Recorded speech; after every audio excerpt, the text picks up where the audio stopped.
Grey ஹேரை reverse பண்ண முடியுமா அப்படின்னு கேட்டிங்கன்னா, கிரே ஹேரை ரிவர்ஸ் பண்ணவே முடியாது. பட் புதுசா வளர்ற முடிய வந்து பிளாக்கா வளர வைக்கிறதுக்கான உணவுகளையும், நம்ம ஹேர் கேர் ரொட்டீனையும் பண்ணுனா கண்டிப்பா வந்து வளர வைக்கலாம். கிரே ஹேர் வர்றதுக்கான ரீசன்ஸ் பல வகையாக இருக்கும். மெலனின் கம்மியாகிறதுனாலையும் கிரே ஹேர் வரும். ஏஜ் ஃபேக்டர், அதே மாதிரி லைஃப் ஸ்டைல் சேஞ்சஸ், நம்ம சாப்பிட்ற ஃபுட்டு, அதே மாதிரி ஒரு ஸ்ட்ரெஸ்ஃபுல்லான லைஃப்பில் இருந்தீங்கனாலும் கிரே ஹேர் சீக்கிரமாக வந்துடும்.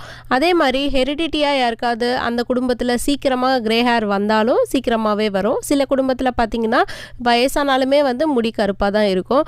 அந்த மாதிரி ரீசன்ஸ்னாலேயும் கிரே ஹேர் வந்து லேட்டாக வரவும் சான்ஸ் இருக்குது. ஆனால் வந்த கிரே ஹேரை நீங்கள் ரிவர்ஸ் பண்ண முடியாது. புதுசாக முளைக்கிற முடியை நம்ம வந்து கருப்பாக முளைக்க வைக்க முயற்சி பண்ணலாம். அது நம்ம தொடர்ந்து தடவர ஆயில், ஹேர் கேர் ரொட்டீன் மூலமாக நீங்கள் வந்து மாற்றலாம்.